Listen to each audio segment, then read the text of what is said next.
And live from the studio, this is Space Coast Real Estate Show, and I am Jesse with eXp Realty.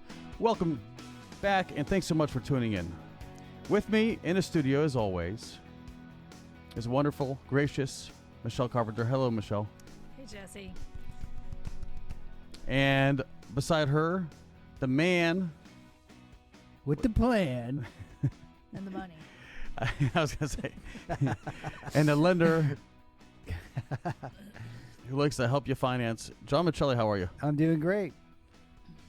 And John just returns from us from an exotic port of Puerto Rico. Yes, I went to Puerto Rico. How was that? It was fun. You brought back a tan. I brought back a tan. I went on the longest zip line in America. I saw that video. It was sick. It looked amazing. I'll see if I Yes. can check that You out. would go back? I would go back, yes. Was there a long wait? Looked like there was a lot of No. people. It wasn't No. too bad. We got up there and got right on it and zipped away. So define the longest. How long is that? 26 football fields. Whoa. And you're like 1,000 feet from, like you start It over. looks like it goes right down a ravine. Yeah, down a ravine. You start up over the treetops and then it just drops off into Ooh. Wow. 1,000 feet down. That sounds My- exhilarating. My Yeah. son Anthony was thrilled. Yeah, probably better than any roller coaster. Oh, yeah. Definitely. Natural roller coaster. Oh, that sounds And it amazing. just they put you on this canvas and you're laying flat like Superman. That's gotta be so fun. And Wow. so you got less wind resistance. Of and, course. And you just it just Fly. makes this high pitched whiz and you just By the end of it, you must be. How fast do you go? I was going to say. they said 100 kilometers, so you're doing about 80. Yeah, that's like I was gonna say, like 75, 80. Whoa. Wow, 1,000 feet Feet up. dip, and then another like 80 miles an How hour. long did Yeah. it take you to go that distance? Like how many minutes? Or Oh, it was about, I don't know, about 2 minutes. It seemed Yeah, it like, doesn't seem like forever, though. Yeah, going that fast, you're not gonna. Even the 26 football fields doesn't seem like that far when you're moving that fast. Yep.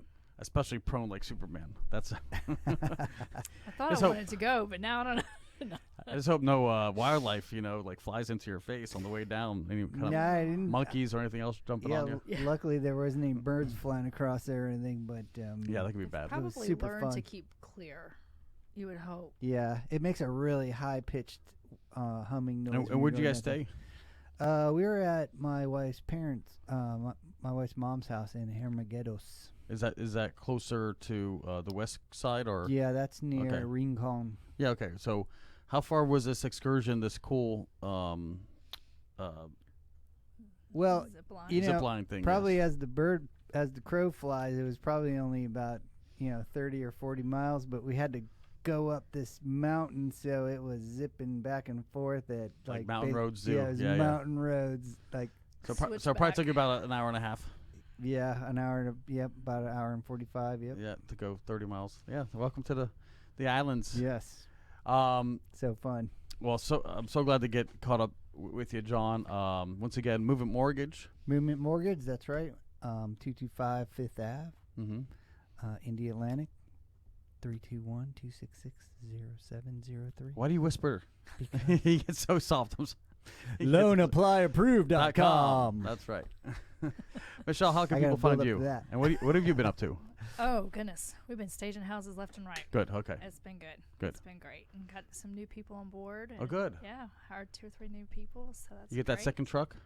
No, I don't even have a first one. Oh, okay. It died. Oh no, It died. I'm yeah. so sorry. 'cause So if that, anybody that was your has a- plans. Yes. Okay. Anybody has a Well, this is a good moving truck, opportunity. yeah, they want to donate, that'd be great. Yeah, just a regular moving box truck. Moving box truck. Yeah. Yeah. So we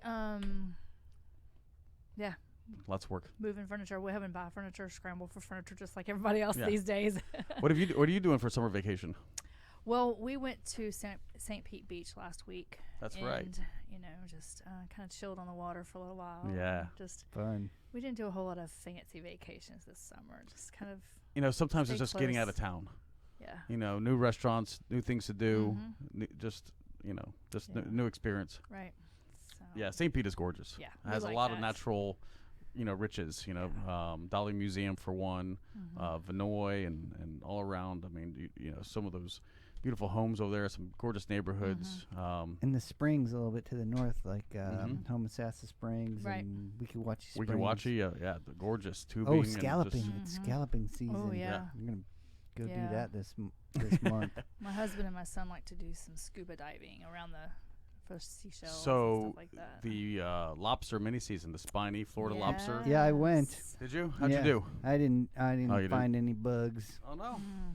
But it was fun to jump off the boat and get in the water. But Of course. it was a little murky, hard to see. You had to get right down on the bottom to see the. Yeah, there's different spots you gotta hit while you're down there, but everybody else is down there. So yeah, I mean, it was actually wonderful this time. I guess enough people are starting to go back to school, and it was the last weekend of summer. Right. Or the July, our summer anyway, and so it was really nice. There wasn't a whole lot of people. It wasn't too crowded, so it was really nice. Yeah. And we have something fun here because, we think getting back into today's topic, people will be kind of back in their home with no kids, and they're gonna look around and think, well, what could I do? I want to kind of get back to normal, whatever that looks like. Kids are back in school. I have some time to maybe clean up the house, maybe do some projects, because now we have all this time on our hand as parents. Not me personally, but I understand that's a conversation going around. It's like, well, what kind of things are we gonna do? Landscaping. Now that now that the kids getting a little cooler too. Is it? Maybe. I haven't noticed. Hopefully. Well, no, but there's a lot of rain. Which decreases the humidity. Everything's Today growing was really, like really crazy. nice It was. outside. It was like 83. Yeah, It was low quite humidity. nice. Yeah, very nice. But yeah, certainly landscaping. Why we do it, what it provides for. Maybe there's different reasons to landscape and use different kinds of foliage versus others. We've talked briefly about hurricane prep as far as trim and landscape, but really not like improving it. Because some of us don't even bother. It's not like something high on the priority. We move into a house, we stay there for 4 years, never improving it, never planting a tree, never removing a tree. The same lawn gets cut, every week, and that's just But there's some people who really like to landscape and really take it to the next level. And that's kind of what we're going to kind of go through today. Also pick some natives, because it's real important to pick natives. Bees, butterflies, insects that are around here really love native foliage. That's what they're used to. That's where they find a home. And so incorporating some natives, incorporating some color, and then different heights, from low shrubs to medium size, plants to then even like hanging plants, like some epiphytes, get some orchids and some other fun things. So we could go all the way through it. I'm going to start, I guess. If I were to see like my favorite house, it'd be like one big tree, preferably like a fruit tree, like a citrus tree, like a big orange or grapefruit tree, just some big shade tree, and not, just a nice canopy. And then underneath that would be just, and if I could hang like a nice swing from it, just that's, classic style. A good oak tree. Yeah. Well, oaks, I'm bothered by oaks. I prefer citrus because oak trees have like very extensive root systems, and they've been known to like pop up, you got to have them in the middle of the yard. Yeah, or just or a big yard. Yeah, and certainly like nowhere near the foundation. Because those oaks will not stop growing. They will grow and grow and grow, and those roots will become more and more invasive. That's why I like around the house. Maybe you guys could agree with me or not. Palm trees. Palms can grow like 30 feet and still have like the same bulbous kind of footprint. It's not really going out and creating all this stuff. Palm trees. So yeah, palm trees are fantastic, especially here in Florida. Palms. Yeah, and that's what I would really have like in the backyard, just a lot of the Ripa palms, because those make very good privacy. Yeah. So if you don't want fence and you want like a good lush looking privacy, those look great. Just get some palms, back there, and again, set it with a nice, big kind of background, and then you could put all your small, fun looking shrubs in front of that. If in between, depending what you're into, some crotons or something. I think we got some pictures that Michelle bought, but that's kind of where I'm going to start. As far as a nice shade tree, palms around the back. I think if you keep it simple like that, and of course, for me, we'll talk about zero-scaping. The rest of it could honestly just be pavers, sand, and rocks, and we'll show you some examples of that. But those are kind of what I look for, and that's what I kind of dreamed. And honestly, that's kind of reminds me of my childhood home. We had a tangerine and a grapefruit tree, and it was like I was always back there shoving my, some piece of fruit in my face at all times. What about you, Michelle? What are your like must-haves for landscaping? I like the privacy. You mentioned the Areca palms. Yes. We've recently planted a hybrid bamboo. Oh, cool. That's a clustering at the root. It clusters down so it doesn't spread. It's not invasive like that's good. a native Because kind of thing. bamboo is a grass. It's Yes. classified as a grass. That's right. So very as it sustainable. grows taller, there will be new shoots, so it thickens. But as it grows taller, it kind of fans out and gets thick, the leaves. So it does create a nice hedge and everything. So we've planted some of those because we have a new subdivision going in behind us. So that's something we like, the privacy. I like the big oak. I do like the oak trees. I'm from Louisiana, the oaks and everything. But I agree with you that they are very invasive with the root system. Yeah, and for the sure. tree limbs and all that. But anything to provide shade. So I do like the palms, and I like color. Some of the wildflowers and some of those types of things to add lots of color. I don't have a lot of time to work in my yard anymore. I used to do a lot of landscaping, and that was something that we always enjoyed doing ourselves. So. Yeah, well, it could be a lot more fun than I think most people make it. Oh yeah, it's therapeutic to me. Yeah, and you see those people who like really admire their gardens, and they're always out there, and it's never a task for them. It's just they get on their knees, they get a little dirty, and they show love and care. And these are the ones. And I forget. I think perennials are like they last half a year or something, and then you have your annuals, which are year long, and then you have some shade.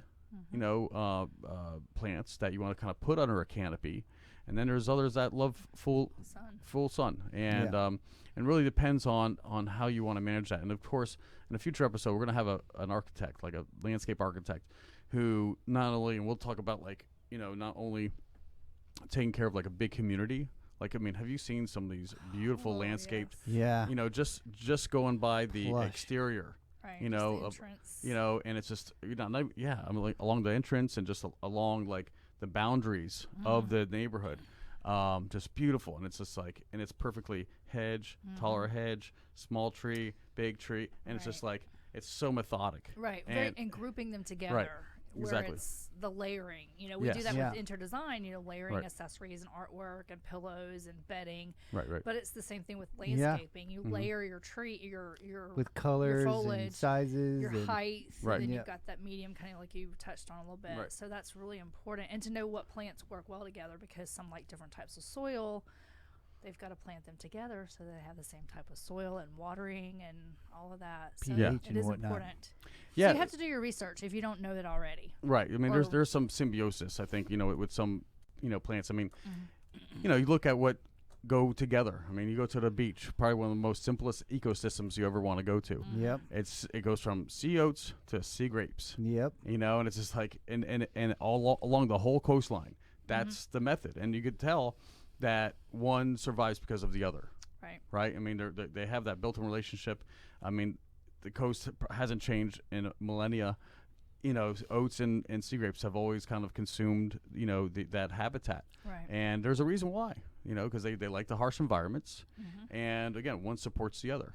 One keeps sand, at bay, and the other one, keeps, wind from, anyway. So they both getting love into that. the ocean sea breeze. Yeah, exactly. So finding things like that just in nature automatically, I think that's kind of like the magic. Take a good walk through nature and see. Yeah, do some things, kind of mimic nature. One of my favorite things is the big oaks, and then what's underneath? Spanish moss. Yeah. And then how many epiphytes? I see bromeliads, I see orchids, also, kind of, laying those air plants, making home to that big those canopy. are so cool. I remember when I first moved to Florida and we seen those air plants everywhere, and we were like, what in the heck are these things? Yeah. Yeah. Because they look alien. They're not in the ground. Right, they're not. yeah. They're just hanging out. Those oaks are really great, for any kind of fork, plant a fern, or like you said, the orchids and the different. Yeah, those air thorns, the staghorn, which are just, I mean, for They get huge. They're not only they get huge, but they also are worth a lot. Yeah. Oh, yeah. That's true. A They're mature valuable. staghorn will fetch like $1,500. Yep. Oh yeah, no kidding. Did not know that. Yeah. So, getting back to, do it yourself. There are some really great areas here. In fact, we're blessed. Valkyria Gardens is probably one of the most luxurious places you ever want to go. They have so many cool things. Yeah. Not just plants, but things that you put in your yard, like big hunks of driftwood. Oh. Yeah. I mean, just really cool like elements that you could. And when you go there, you feel like you're in like Indonesia because it's just like canopies of all this like rich foliage, and they actually have like Buddhist like statues and it's actually a really cool venue if you ever want to get like have a wedding there because they have like this beautiful landscape like big field stones. I mean, it looks like something again. Down in Miami where I grew up, we had Fairchilds, which they have like every species of palm, and it's like this big old garden and then of course they have like the indoor. Anyway, but besides Valkyria, we also have Rockledge Gardens. Yeah, Rockledge also Gardens. beautiful facility. Not as cramped as Valkyria. Valkyria, I feel like it's so lush. I mean, it's like it's hard to get around the plants. Rockledge, they have actually bigger paths, and still pretty well spread out. They have indoor gifts, outdoor gifts, and again other elements. Sometimes just putting a big bowl, or some kind of other like big pottery or some big planter, and then putting a unique fern or something coming out of it. Really makes this a piece because not everything has to go in the ground. Point, right. Sometimes you want things in big elaborate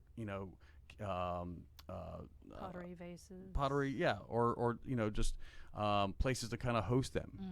And I love that because it all adds in elevation. It all it adds in the depth and the character. Those ornate pots that are real colorful. I love those. They're so cool. Love to see those. I love to see a statue. Yeah. Oh, I love to see a pink flamingo in the lawn, or a troll. Yeah. I mean, as long as it's tasteful, Right. and it's not like just one lone troll in a big old lawn. I mean, if he comes out of like a little bush, and you make it kind of like a little like a fun, character. You just gave me an idea. Yeah, and I need to put a Out of your troll well. in my well. That's right. He's got to be poking his head out. John's proud of his well. I made a decorative well. it was quite decorative, Yes. and it's functional. Yeah, well, it was a well pipe, so it was either one of those rocks that you buy that you cover it up, or something creative. So You did creative. I like it. But yeah, I love all that stuff. Wells, again, we talked about this a little bit in previous episodes. Fire and element, water elements. yeah, The coquina rock too. Coquina's beautiful. We've got a couple pieces of those in our yard. That's really So, cool. and for those who don't know, coquina only exists on the Space Coast, and it's actually like this really long reef. It's called wormwood, not wormwood. I'm sorry, that's something else. But it's called worm reef, and at low tide, it becomes exposed, and you actually like walk on it and kind of look, and it creates like these little tidal pools, and it's got all these little creatures and shells in them, and it's just a lot of fun. But there's been also local artists who have grabbed coquina. I think now it's kind of getting more protected, but it used to be in such abundance, and this guy would make sculptures out of it. And you can still see those around town. So coquina is kind of like a big, if you want to do something that's kind of a little special, as long as you source it from the right authority and not, just try to drag it from the ocean. Because there is some coquina that does need to be dredged. And those guys who provide landscape rock and stuff like that, they have tons of coquina. A lot of them will have like boulders of it as well. Yeah. And yeah, I mean, these things, you got to get a crane or a forklift or something, to deliver it. But again, it's a big focal point. Ain't nobody gonna steal that thing. Nope. And it's gonna sit there, and it's gonna kind of provide, again, especially if you want to have like, I like lawns that take you different paths. And we're gonna look at some pictures, and to have like a big boulder kind of like sitting in the front so it forks around, and kind of makes this, thing, and it just forces people to, not take just a straight path up your driveway. I think that's always creative, and especially in the backyard. I think the backyard should just be like as much as a maze, as much as, surprises and fun as you can, because I mean, again, you just don't want to look at just a blanket of lawn. And that's something I advocate for, is getting rid of lawns. Yeah. I have a thing at the end that I'll go through as well for our listeners who stick around that long. What are some other things? As far as landscaping, what could you do that really makes like an impression, or maybe some other elements that you guys think of? Well, I think that I think in a house the beds are really important, and setting the beds up right and shaping them right. Some are squared off, some are like you're talking about curvy. garden beds. Garden beds, yeah. You put rock in them and fit the style of the house too. We're in real estate here, Yeah. so curb appeal is important. Yes. So it needs to fit the style of the house. The flower beds and the landscaping need to fit. If it's a modern home, then go with a little bit more of a modern style of landscaping. And surprisingly enough, there are styles of landscaping too. Yeah, to use stone, to use mulch, right, what the different elements and the different mulch types and things like rock beds, things like that. The zero-scaping is probably a little bit more.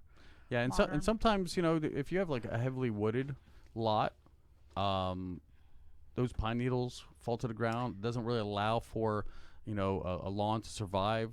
If it does, it's kind of patchy. And I also find that there's not a whole lot of plants that are really indigenous here to Florida grow well under pine. Like every single pine forest that you go to in Florida, it's just like there's nothing underneath it. Azaleas pine in cones. Louisiana. Yeah. Pine cones. The azaleas grow really well under pine. They like the acidic soil. Right. But because pine trees aren't real common here, the azaleas don't do well here. But I think I like that trivia. Yeah. So yeah. I've lived in a few places, so I kind of had to learn. Right. But the pine, if you've got a wooded lot, just keeping a lot of it just kind of natural, and letting those pine straw, fall down and keeping some of the undergrowth out helps it easier to maintain a lot of times too. So, but yeah, definitely. Yeah, and it makes sense if you're going to be keeping, for instance, like a big, driveway or path, through those pines. You don't really need to put in a whole lot more underneath it. And then maybe just focus on the areas like maybe, within the caged, if you have a caged pool or whatever else, you can keep more foliage in there, so, and especially the walkway, if walkways are also in the shade, even putting like some just character, landscaping doesn't mean just plants, it could be a bench or some other kind of, feature, maybe some lighting, along the path, so, and landscape lighting, I mean, these are all things, like I said, I want to, wait for that architect to come in, because we could show some pictures of some amazing properties that have had the best lighting,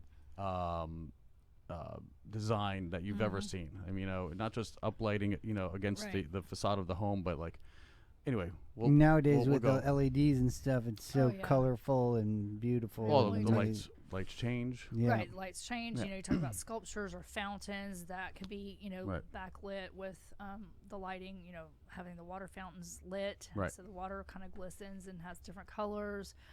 The fireballs. I have a rooster. You have a rooster? I have a rooster. Does it have a light? Nope, it doesn't have a light, but it's a little colored statue, and so I seen it at Tractor Supply or something like that. I was like, that's a cool looking rooster. And I brought it home and I put it in the bed, and I wasn't sure how I was going to go over, but my wife loved it. Nice. She loves the rooster. Yeah. So I like random elements too. Yeah. Like there's this house near us, and they just took like an old bicycle and just painted it, decorated it, put like a in the basket a nice bouquet of flowers, and they suspended it on the fence. And so it just hangs there like its own piece of art or and little stuff like that, because you could really stuff. South Florida especially, like we had this one themed house, it was like a boat. And we had the really thick ship rope, and in a instead of a fence we had the rope, go from. Did they have porthole windows? We did. We had a porthole window in the bathroom. Sweet. Yeah, I mean it was completely like nautical themed out, and it was so cool. The buoys, were coming down, along the pilings. Ropes. In the big anchor. Big old anchor in the front yard. Oh, dude, this is super nautical. Love it. Yeah. I've actually seen a house with a wooden boat that they kind of semi-buried. I think it was maybe only partially a boat, part of the boat, and they planted like a flower bed landscaping in that. I love effects like that. Yeah, me too. That's awesome. You know, I mean, even like the country. You know, wagon wheels, you know, or the broken down, you know, tractor or whatever, you know, now becomes like kind of like an element of, you know, that landscaping it gives it character theme. And kind of about, you know, the home or... Well, tell us about the homeowner. The homeowner. Right. The Some location, history, probably a little bit. Exactly. Right. Pull out of there. Right. You know, because, I mean, you know, there's some farms who have been in the same family for generations. And this is like, yeah, that's great. Grandpappy's, you know, you know, mower. And now it just sits there rusted to all get out. But it looks like really charming, all rusted. You know, and just knew that, you know, maybe somebody... Patina. You know, yeah, a little patina. Somebody, you know, ran the farm with that little gizmo, that archaic, old school technology, you know. And we would complain about having to push. Yeah. Oh, I'm sure. Oh, you ever see those old plows? Like, you know, the metal plow with the wood handles that they hooked a horse up to, and I see them every once in a while. Yeah, and that's more prevalent, you know, out west and again in farm country. But here, I mean, you know, the between the coquina, I think, the nautical stuff, the anchors, even like a wagon wheel or something, you know, because that's, you know, Florida heritage. I mean, there are a lot of pioneers here. Anything like that, the wild roosters like you got.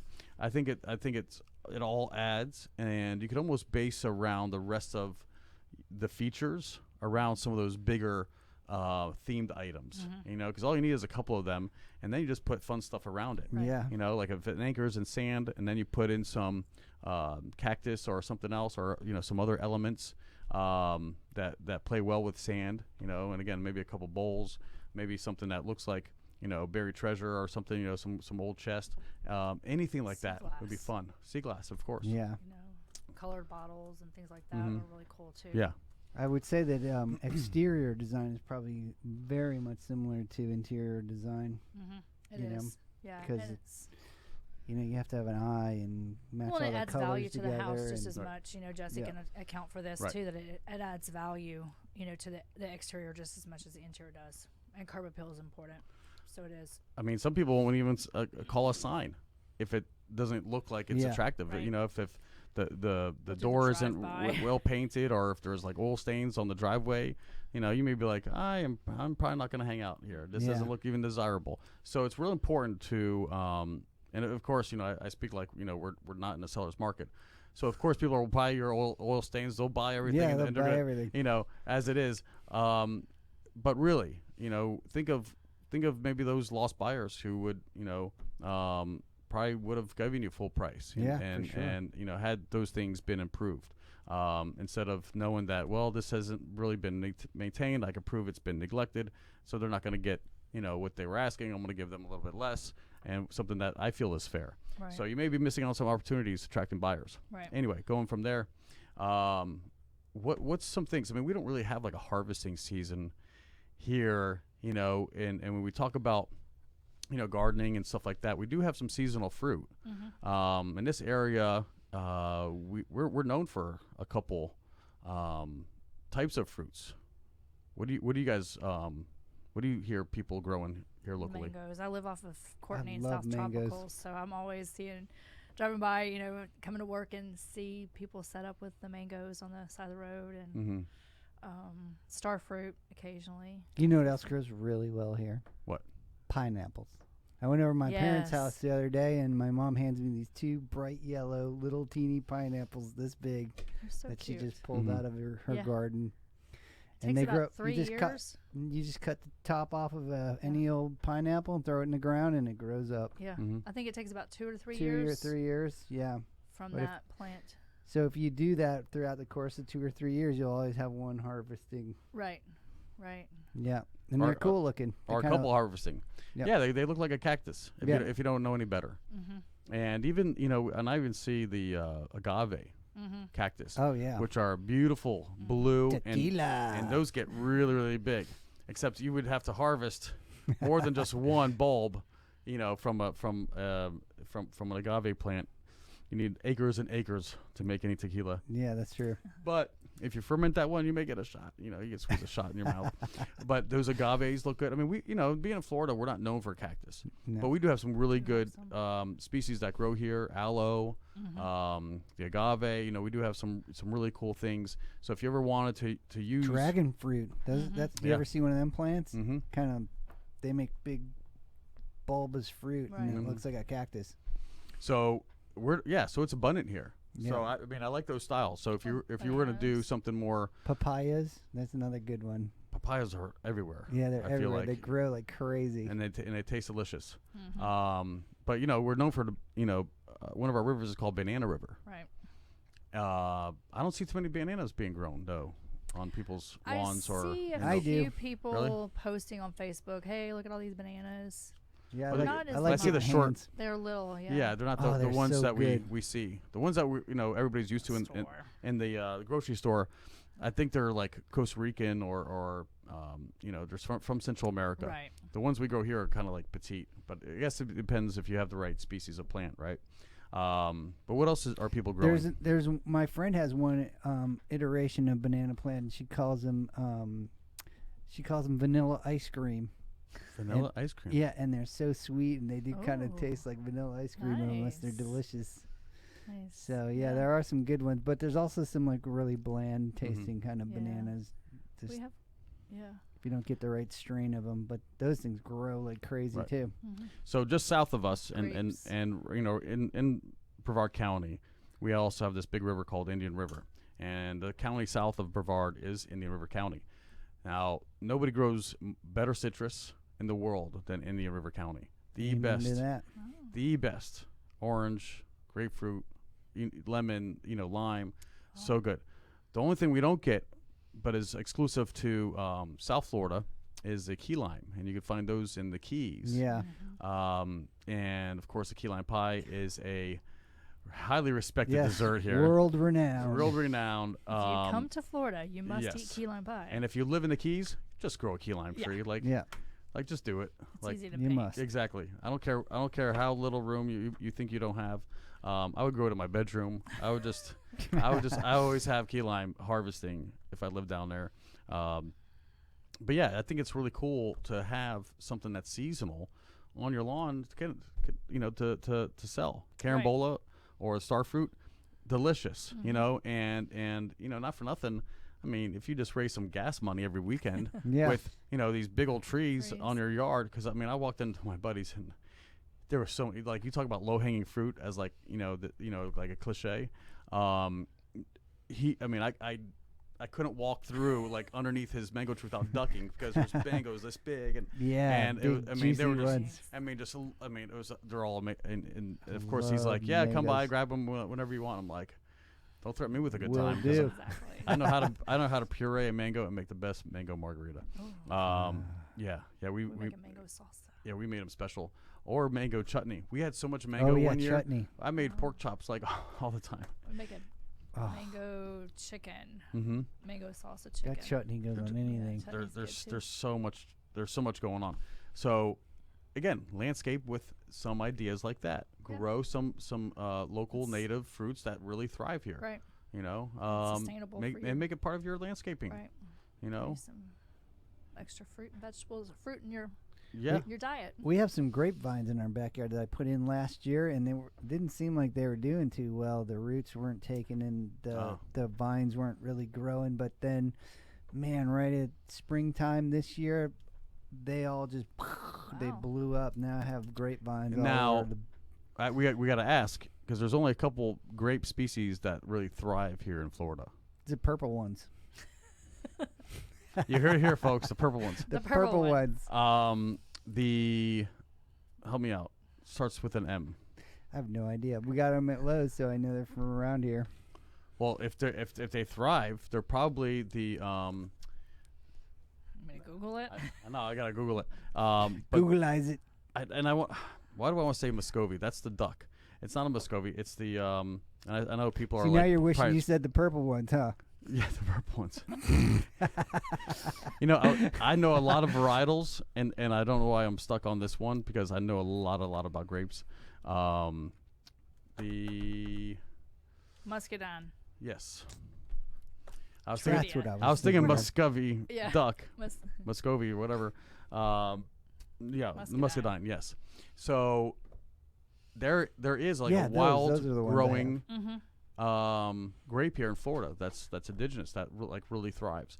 And not too far from the studio in downtown Melbourne, there's actually East Coast Winery, and in that winery, they make a tomato wine, which is quite delicious. They actually make a spicy version, so it tastes like a Bloody Mary. Oh, It's like really good. I need to And try that. they have the Muscovy, or not the Muscovy, Muscadine. I'm sorry. And then there's the and a couple other options. I think they had like a carambola or an apple wine and some other things. I think they had a mead, like a honey wine from local honey. So they had a lot of different things that are all made right here in good old Florida, including some grapes. So I'm glad your vines are thriving. My vines are thriving. Yeah, you don't see a whole lot of wineries here in Florida. No. There is one, I think it's called There's one in Lakeside. Vero, or it's down by it's like at the south end of Vero, almost into that next county. It's pretty big too, and they have like music. What kind of varietals though? I have no idea. Probably more Muscadine. The ones that make wine. There's a really big winery with a really nice tasting room over in Claremont, Florida. That's I think it's Lakeside or Lakeshore or something, but it's beautiful, vineyard. I mean, because over there it's like we call it the mountains of Florida because you actually do have like elevation. There's some hills out there, and they found this beautiful place to grow wine. So nothing's out of the listen, if you got the acreage, put in a vineyard. Just do it just for the fun of it. Put in a couple fruit trees. Put in some things that attract wildlife. Really just make it like a multifunctional piece of land, because nothing's more boring than just a lot of lawn. Yeah, and nothing against lawn. No. But here in Florida we also have this thing called red tide. Yeah. We have these fish kills. We have things that are happening because we have too much algae growth. That's what happens when when you fertilize, it helps things grow. Well, that fertilizer ends up in a body of water, and that also helps things grow, including algae, which blocks the sunlight. Fish can't thrive. There's no oxygen. It gets really bad, it's a domino effect. It suffocates the fish, and you hear about it on the news. It's the most unpleasant thing to read about or see, or smell, or smell, or endure an experience. I mean, because it's 100% preventable. Like, all we got to do is like stop fertilizing our lawns during the rainy season, and we could probably eliminate a lot of runoff. But that brings me to another point, and now that we're going on 38 minutes without a break. Wow. When we come back, we're going to talk about landscaping. Yeah, we're going to dive into zero-scaping, and I'm going to show some alternatives to a fertilized, herbicide, pesticide lawn that takes so much effort to keep green. Not, in my opinion, probably the most sustainable thing that you could put in your lawn. So we're going to look at some options when we come back. Yeah. All right, guys. Alternatives. Okay. Alternatives. Yes, please.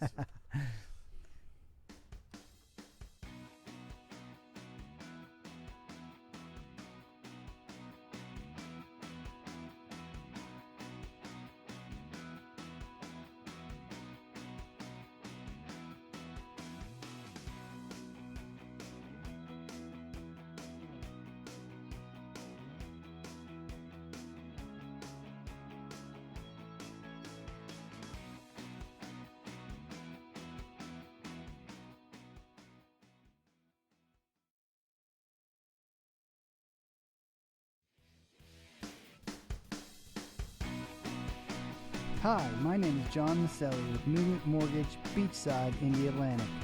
Movement Mortgage is a faith-based organization, and our mission statement is as follows. We exist to love and value people by leading a movement of change in industries, corporate culture, and communities. To me, this mirrors my own business philosophy. My goal is to help people finance.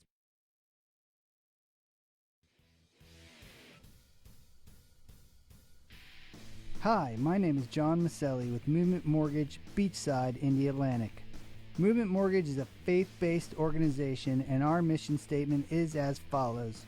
We exist to love and value people by leading a movement of change in industries, corporate culture, and communities. To me, this mirrors my own business philosophy. My goal is to help people finance purchases or refinance current properties stress-free and at great terms. Help people and everything else follows. By the way, if you have equity tied up in your house, the only way to get it out is to refinance. Pull that equity out and pay off high-interest debt or build a pool.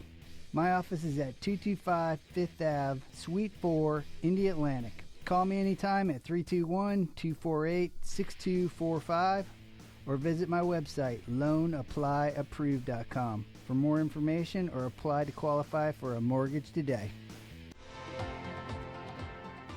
Hi, Michelle Carpenter with Inspiring Home Staging and Redesign. We are Brevard County's premier home staging team, founded in 2013. You may ask, why stage your home or listing in a seller's market? Well, let me tell you, staged homes not only sell for 86% faster, but for 17% higher price. We have services for vacant, occupied, and luxury home staging. The definition of home staging is the professional service of preparing homes for sale in a way to appeal to potential buyers that generates a higher sale price. Our mission is faith, family, and community. Your home is your biggest investment, so stage yours today to get a higher price. Contact the team that inspires at 321-806-6543.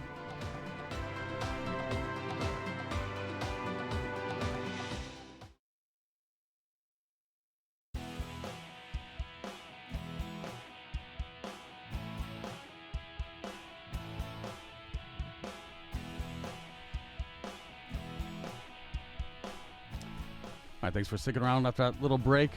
As promised, we're going to come back and talk about some alternatives to fertilizing your lawn and actually living a little bit more sustainable, low maintenance, and sometimes a little bit more creative of a lawn experience. And the term is called zero-scaping. And that's what it looks like.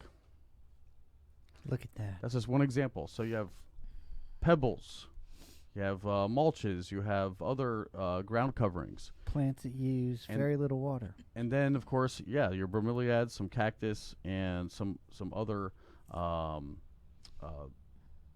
low-maintenance plants that just really just thrive. You don't have to really water. You don't have to have irrigation. They do a really good job just by being left out in the sun, and again, any kind of ground covering, sand, rocks, pebbles, they'll survive in just about anything.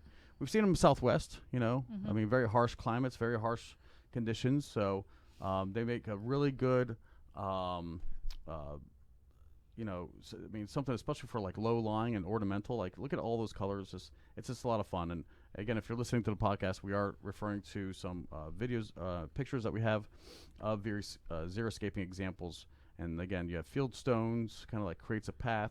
You fill in that path and all around it with some just random covering. Again, just pebbles and stones. It doesn't have to be those are like Chattahoochee exotic stones. Yeah, it doesn't have to be exotic, guys. It just has to be something, alternatively. Here's one, and we're gonna look at a couple.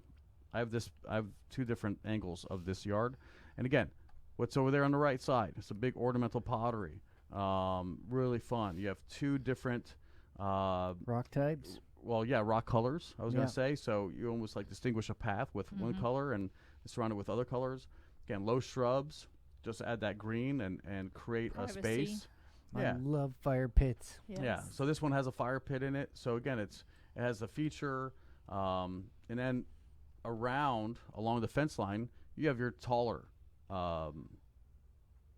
type trees and plants. So really putting the perspective, the privacy. The bigger items in the corners of the lawn of the property, to then kind of just bring it all in and almost create like a perimeter around whatever area you're trying to theme out and really oh, nice. That's beautiful. Yeah. So again, stones mixed colored of pebbles and sand. And again, these big field stones I think are so just rich, because not only are they irregular shaped, They have great color to them, too. Yeah, great color. You pattern them, and and they last. I mean, it's stone. I mean, it's not going to go anywhere. No. Put a fire pit and some chairs and even some lanterns, and you created a whole space. Mm-hmm. I like how the plants kind of creating that border. It also makes it feel like a room. Like you're creating outdoor rooms. Right. You defined a space. Right. Using define plants, that space, which is really clever. Right. Okay. So beautiful. Here's another example. This one is what I've liked about it is it has the boulders, so it has like the bigger features, but you can almost tell like it doesn't look like really busy or overgrown. It looks just right because all these plants are kind of like they all mature at a similar height. So there's not one that's competing for the other, and you can tell they all love each other's company. I mean, they're all thriving. Yeah. And this easily could have been some place that would have just been had a single tree on it or or lawn. And here you have it with what looks like a lot of natives, which again are very important. Natives love where you live. That's why they call them natives. And again, the insects, birds, and butterflies, they all love what they've known for instinctually, almost forever, however long. And the soil's naturally conducive to their growth, so you really don't have to mess with it. You could just water them, and you're right. good. You shouldn't. They're maintained with the right amount of salinity in the air, the right humidity, the right amount of sun exposure. This is what they thrive in, and again, doing nothing. If you did nothing to your lawn, you would see a bunch of natives come back and start to grow. Like that's just a fact of it. And I think I have like one more example. Okay, so here's a prime example of why you want zero-scaping, at least in the backyard. Yeah, so as you can see, there's a seawall, and then right below a seawall is water. That water, guaranteed, is going to go somewhere and find an ocean or a big body of water. And if you have all this runoff going through your lawn, it has one place to go, and that's right down to water, where it's essential. Everybody wants to boat on it. Everybody wants to swim in it. Why would you compromise that with pesticides and stuff? So here's a great example of a shoreline that doesn't have any need for pesticides. It's just all pebbles and a couple sporadic elements in there from potted plants. Again, double-headed tree, a boulder. It's like I've got a little bit of a mixture of all the things we've been talking about. It's a really good example. The only thing they're missing is the hammock. Yes. Between the palm trees. Or the dock with the boat. Right. But yeah, so there's actually a movement here on the Space Coast called a living shoreline.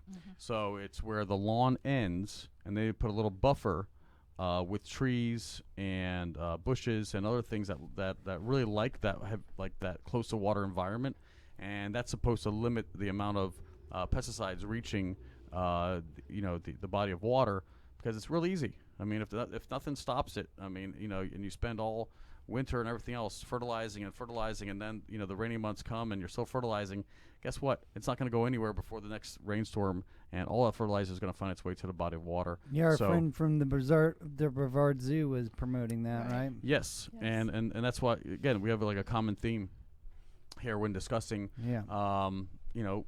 what to do with your lawn, how to be a good resident. We have a lot of new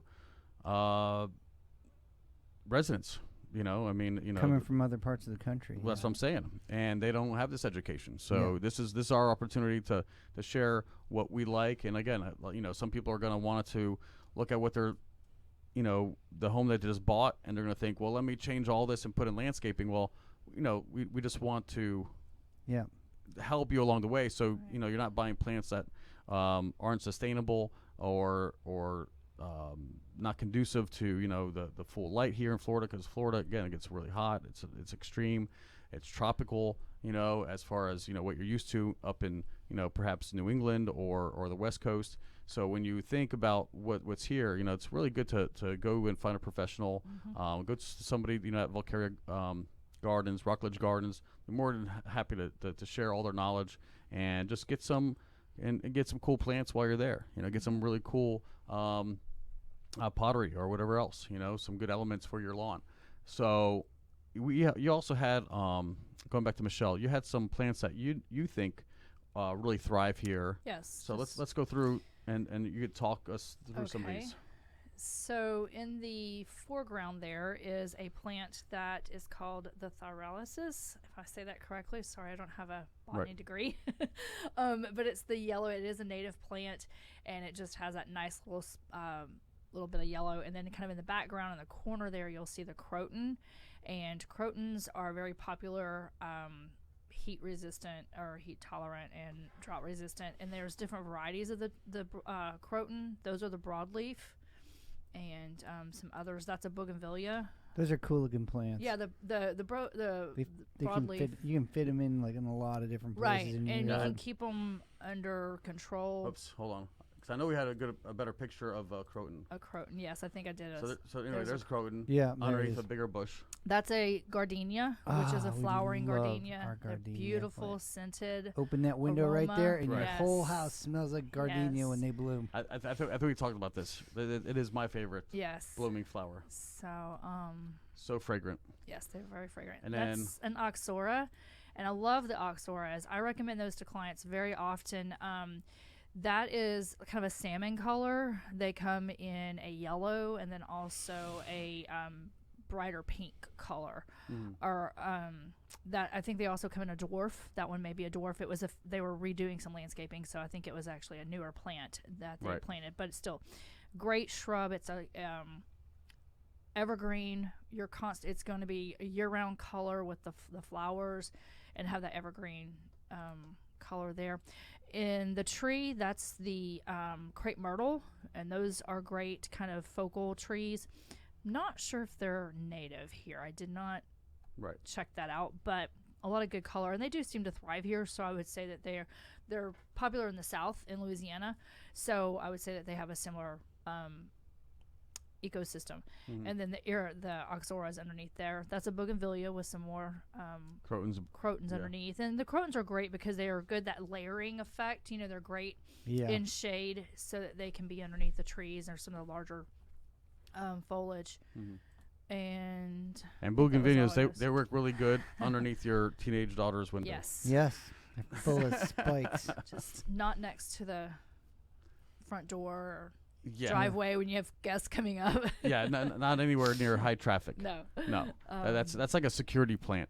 It is. That's what I would say. Like if you have like a gate, or around the pool or something like that, along the fence, keeps any kind of peeping Tom away, and just in case you don't know, they have thorns like this long. They'll get you. Yes. Yeah. So very very good defensive plant to have. Right. There's just a lot of great landscaping in Florida. A lot of options. And as we're coming up on the already 53 minutes, guys. So I'm going to quickly transition over, unless you guys have any more feedback, regarding zero-scaping or landscaping issues, because I'm gonna dive right into the lawns to food kind of movement. So. Instead of green grass, start building gardens that actually will supply food, and start using your lawn to eat. And so there's a big movement. It's gone pretty exciting. But I don't want to jump into that until we've kind of finished some other thoughts. I got some garden input. Okay, great. Well, first of all, when we get to there, I was gonna say. Oh, you want me to continue? Well, I like my green grass. Right. But you did show me some beautiful zero-scaping. So as we continue to work in our yard and make some changes there, I think I might try to incorporate some. I'm implementing. I'm actually in the process of putting some rock in my backyard too, and eliminating some grass myself. Nice. When we lived in Virginia, we built a big fire pit. So we had the stone and some rock around it, around the fire pit. It's really nice. Yeah, I built a fire pit. I'm going to put some rock around it, and then I have my boats in my side yard, so I'm gonna get rid of that grass and just put in rock in there so it's level and the there's no need for grass underneath the loss there. the lawn will die under any kind of fixed structure, so might as well get rid of it and put it with something that will absorb the water, because you're gonna probably want to wash the boat. And everything else. So you don't want to have something that's too hard packed. Where it'll puddle. You want some really good drainage. And there's ways to do that. So I use biodegradable Right. biodegradable detergents and Right. Yes. Yeah. Simple Green is a good one. Yeah. Yep. Drainage around your home, Right. that's important too, just to keeping that water. So putting the rock and stuff around the you perimeter do of like your a home, one like foot a border. foot border. Yeah, Mhm. that's right? Because great. that does help. We have a lot of water flooding and water moisture. Yeah, you always want to get rid of so- water intrusion, Right. and it really helps especially if you submerge like a big piping, or Right. they have the Perforated. they had the landscaping Yeah, piping. French drain. Yeah, French drain, exactly. And you could submerge that and then bring those together, and then submerge also another final leg that goes towards either wherever the land or elevation of your house goes to.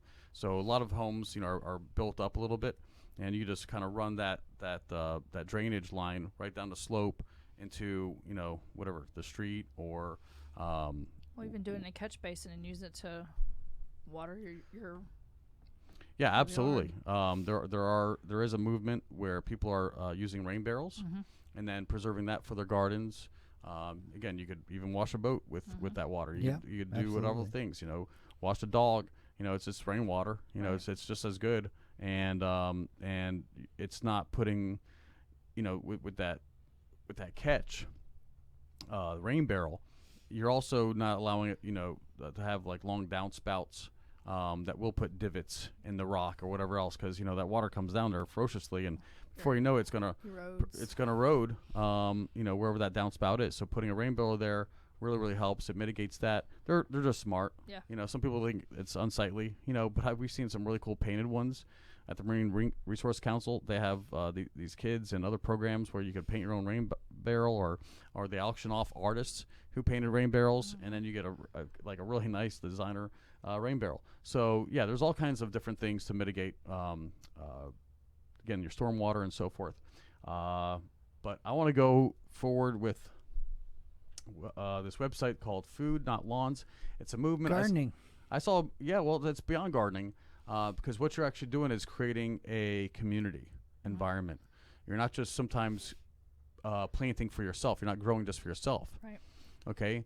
If you get the community involved, maybe you're the lettuce guy, someone else is a tomato guy, the other, you know what I'm saying? So it's like everybody comes together, and now you're your own ecosystem within a community, and you all barter and trade, and everybody kind of just, and you're able to feed. Gardens. Yeah, Instead of everybody growing, it's fun too. potatoes, lettuce, tomatoes, and all the other things. It's a lot of fun. And you get to know your neighbors. Yeah, right. And so we're just going to kind of briefly do this, and then we'll say goodbye.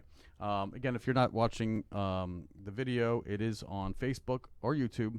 So make sure you check those videos out. Again, if you're catching us here on the Audible version, we're sorry that we didn't include you with the Audible, but or with the visual. But again, there is a way for you to catch all that. So if you are curious about what we're looking at, so I'm just going to scroll down. It says, welcome to the official site for the international movement of folks who want to grow food, not lawns.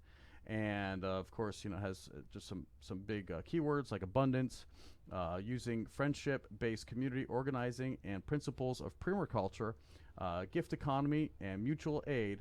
Food, Not Lawns has been turning lawns into gardens and neighborhoods into communities since 1999. And we were just conceived by the... okay, it looks like a family, and Eugene, Oregon. I'm trying to read the text. It's not coming out so well, but it looks like a lot of fun. So you have books, forums, courses. They teach you how to do this. Learn permaculture for free. Food, Not Lawns. Turn your yard into a garden, in your neighborhood into community. They have books, again, courses. So they're not just telling you to just grow food. They're actually showing you really good ways. They got instructions and how to and how to turn, because here's the thing, you're not growing some big monocrop. You're not going to grow just fields of corn. It's a yard. Right. You want to grow things that also harvest every so often. You're not waiting for just one harvest a year. You want to eat the rest of the year, right? So choosing the right crops, choosing how to pick the right crops, and then when, and then how much.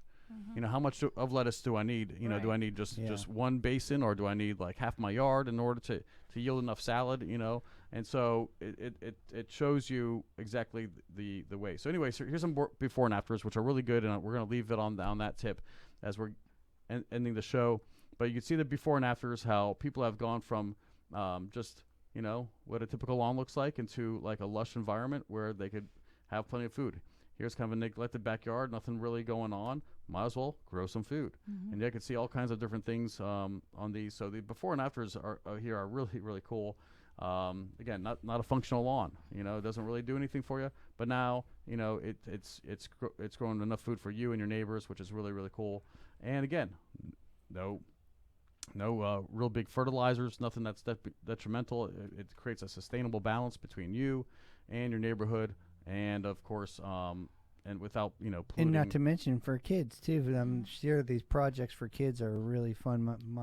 Educational. It's amazing. Yeah. And here at the bottom of the page, it's funny that you mentioned that they have a free permaculture coloring book for all ages, and just a lot of more info. And like I said, I just want to leave on that thought because. Apparently, we could talk about landscaping all day long. I don't know if you've heard, but there may be some food shortages.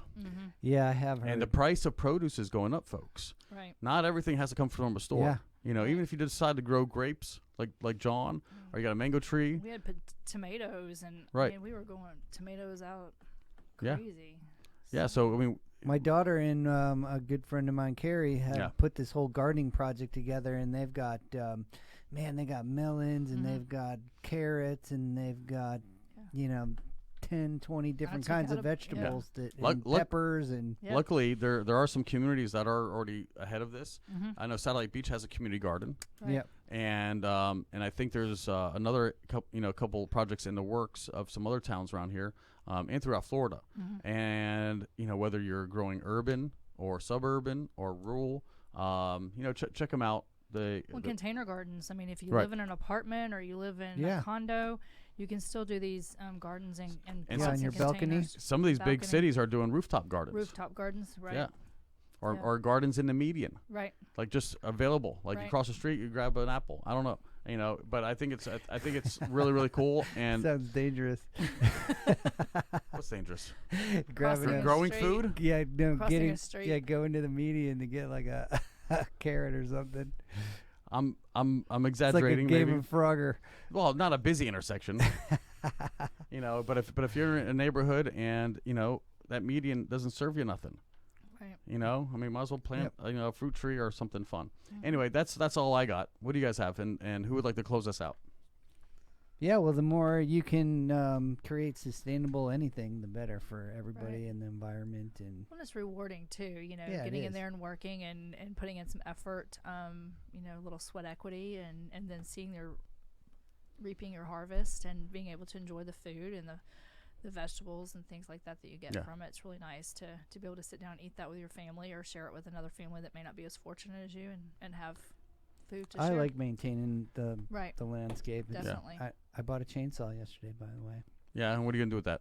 Well, I have a whole big pile of firewood, and it's not in a organized, shapely. So I'm gonna cut them all down in little pieces and get out there and chop them up. Make me some firewood. So you got the axe too, huh? Got an axe. Yep. Got the chainsaw. Yeah. All right. You guys gonna do anything special besides firewood in your lawn after we shared all this? Anybody inspired to do anything fun? Yeah, I'm inspired to. Like I said, I'm taking a bunch of my lawn out. I'm creating an area for my, sheds and boats and love it. And with my little fire pit, and I'm going to reduce the grass to a certain level and make it all squared off instead of random. Michelle, what about you? Well, I recently had pulled out a bunch of shrubbery. We had bought a house, a couple years ago, and so where I pulled out all the shrubs, we planted the garden. So we've got some herbs. The tomatoes are kind of in their last leg, but we've cleaned that out and planted some herbs, and then we're going to be planting some vegetables for the fall. And then we're looking eventually to do a fire pit. So, wow. Yeah. I can't wait for my blackberries to start coming in. Yeah. Oh, I got a blackberry in the corner. Yeah, they get real bushy, and those got thorns on them too. But then strawberries. Blackberry margaritas. Strawberry margarita. Blackberry moonshine, baby. There you go. Yeah. So looking forward to it. I love it. Well, thanks so much for tuning in. This has been another episode of the Space Coast Real Estate Show. Yes. One more time. How do people find both of you? Inspiring Home Staging and Redesign, 321-806-6543, or our website, inspiringhomes321.com. John Maselli, Movement Mortgage, LoanApplyApproved.com. And again, Jesse Hall with eXp Realty. Give me a call. Buy, sell, invest with the best. 321-877-8737. Until next time.